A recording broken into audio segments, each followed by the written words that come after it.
대한민국 국민 모두가 승리하는 그날까지. 안녕하십니까, 알뜰맨입니다.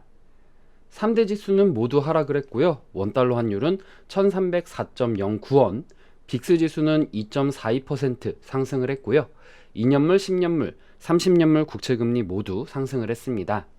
MSCI 코리아 ETF 지수는 0.7% 상승을 했고요. 달러 인덱스는 0.18% 상승을 했습니다. 일단 특징적인 주식들은 다음과 같은데요.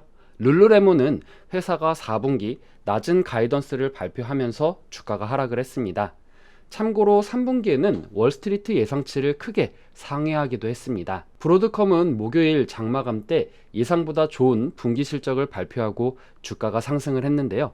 또한 배당금을 12.2% 늘렸으며 주식 매입을 재개할 것이다 라고 언급하면서 2.57% 상승 마감을 했습니다. 테슬라는 로이터 통신이 상하이 공장에서 12월 25일부터 1월 1일까지 모델 Y의 조립을 중단한다라고 보도를 하고 주가가 하락했던 것에 대한 반발 매수로 주가가 3.23% 상승을 했습니다. 넷플릭스는 웰스파고의 코엔에 의해 2023년 최고의 투자 아이디어로 선정이 되며 주식 등급이 업그레이드된 후에 주가가 3.14% 상승을 했습니다. 코엔은 내년에 자유 현금 흐름이 증가할 것이다 라고 말을 했고, 콘텐츠 증가가 고객의 이탈을 줄일 것이다 라고 언급을 했습니다. 포스트코는 코엔이 2023년 최고의 투자 아이디어로 선정한 후에 주가가 소폭 상승을 했는데요.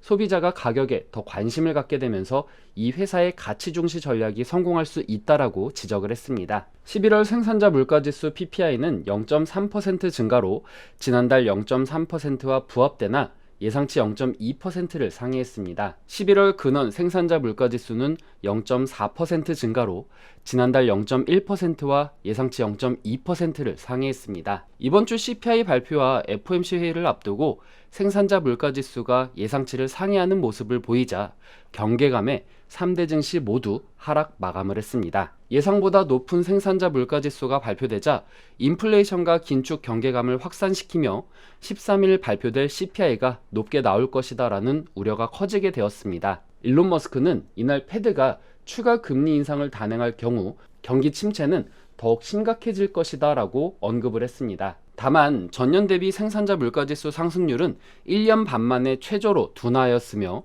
근원 생산자 물가지수 상승률 역시 3월 정점을 찍은 후 둔화 추세를 지속하고 있어 인플레이션이 정점을 찍었을 것으로 바라보는 투자자들도 있었습니다. 블리클리 파이낸셜의 피터 부크바 최고 투자 책임자는 PPI가 지난해 같은 기간보다 둔화하긴 했지만 둔화 정도는 투자자들의 기대치를 충족시키기에는 역부족이었다라고 말을 했습니다. 얼마나 많은 사람이 인플레이션에 있어 코로나 이전 환경으로 빠르게 돌아가길 기대하고 있는가에 놀랐다라면서, 하지만 기업들이 말하는 것을 직접 들어보면 이를 아직 기대하기는 어렵다고 전했습니다. 홈리치 버그의 스테파니 랭 CIO는 투자자들이 연준의 공격적인 긴축에서의 전환을 오랫동안 바라왔지만 오늘 지표는 이러한 바람을 지지해주지 못했다라고 말을 했습니다. 연준이 금리 인상을 중단하려면 금리에 가까운 수준으로 인플레이션이 내려와야 한다는 것이 우리의 생각이라면서 실제 현실에서 이것이 실현되면 인플레이션 부분에서 아직 해야 할 일이 남아있다라고 말을 했습니다. 원자재 가격은 혼조세를 보여주었는데요. 귀리는 11.39%, 천연가스는 5.79%, 백금은 2.19% 상승을 했고요. 금은 0.43% 상승을 했습니다. 오렌지 주스는 마이너스 4%, 니켈은 마이너스 3.04% 하락을 했네요. 패드워치에 의하면 연준이 12월 회의에서 금리를 50bp 인상할 확률은 77%, 75bp 인상할 확률은 23%로 나타냈고요. 2월 회의에서 연준이 금리를 25bp 인상할 확률은 40.7%, 50bp 인상할 확률은 48.5%, 75bp 인상할 확률은 10.8%로 나타났습니다. 1월물 서부 텍사스산 원유 WTI 가격은 전장보다 44센트 하락한 배럴당 71.02달러, 0.62% 하락 마감을 했습니다. 이번 주부터 G7과 유럽연합 EU의 러시아 원유 가격 상한제가 시행되었으며 EU와 영국 등의 러시아산 원유 수입 금지 조치도 단행되었습니다.